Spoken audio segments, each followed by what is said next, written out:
Hey guys, so this video is going to be kind of a serious topic. I haven't made a political video in a really long time since my Bill O'Reilly video way long ago. But this is kind of my plea to Americans right now. For those of you who don't know, I'm Canadian, so unfortunately I will not be able to vote in today's election. I myself am a political science student, so I take elections and election season really seriously because, you know, it only happens every once in a while, and it's like kind of Christmas for political science students because we get to watch the debates and tweet about it and Facebook and spam, whatever. Okay, so my plea is kind of to like Americans who are voting today or who aren't voting. And this is where like I hit like kind of a moral conundrum. To be honest, I want to make this video to persuade you to vote for the right candidate, but as long as you are voting at all, that's all I really care about. So I'm going to read you this little speech. It's not really a speech, but I posted this on Facebook the other night. But this is basically my plea to you guys as an observer of your politics. And whether you guys know it or not, American politics, what happens in your country, will eventually get mirrored in ours. Because right now, our prime minister is it's kind of impressionable by other leaders. Like I'm gonna just say this right now. Prime Minister Harper was so far up George Bush's ass, it was ridiculous.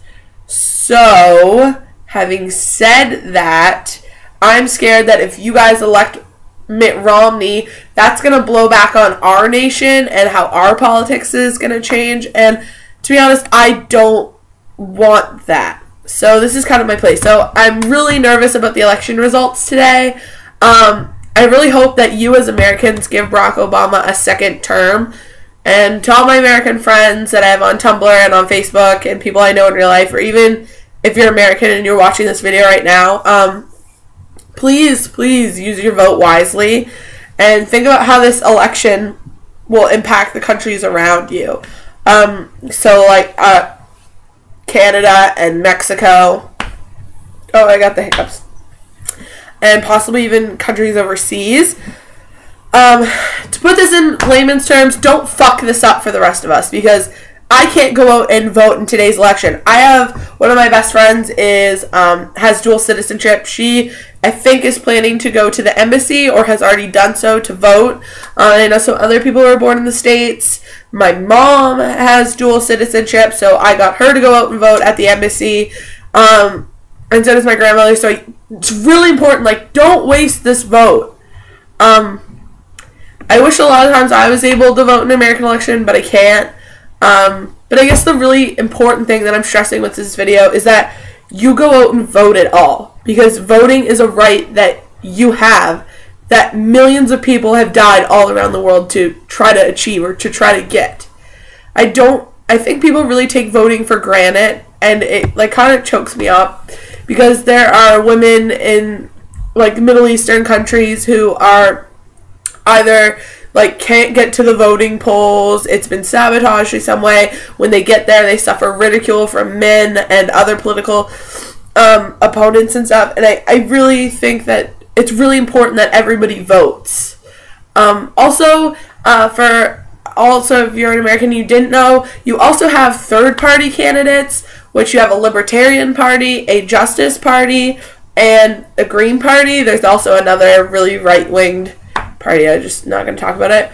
But I definitely suggest you go and Google that. I really like the candidate of the Libertarian Party right now. I also really like Jill Stein, who is the Green Party representative, because I myself am a member of Canada's Green Party, but I'm a liberal at heart. And I just want to say, like, for Republicans, who I know you're not the stereotypical Republican, you know, that, like, believes that gay marriage is wrong, or that like birth control shouldn't be given to women, like those types of things, or you're a Republican woman who really values women's equality and women's rights, I really encourage you to vote for Barack Obama, because for me as a woman, I would hate for it to happen in American politics where an employer has to give permission for a woman to obtain birth control, and that blowing back on my country, because I really like how things are in Canada right now. I'm a little discontent with our leader,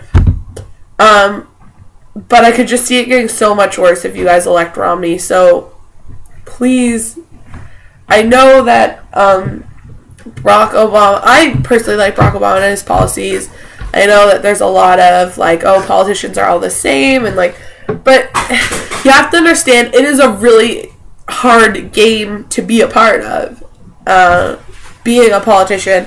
And as a political science student, I've kind of learned that like the game is set in one way and it takes so much to change it. And as much as I wish some guy in a Guy Fawkes mask would bust into Capitol Hill, changing the views and opinions and the structures from congressmen to Supreme Court justices and bureaucrats alike, like that's not going to happen.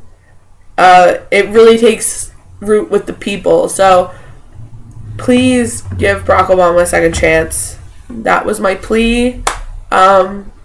Whether you vote for Obama or Romney, the really important thing is that you vote. But I support Obama's campaign.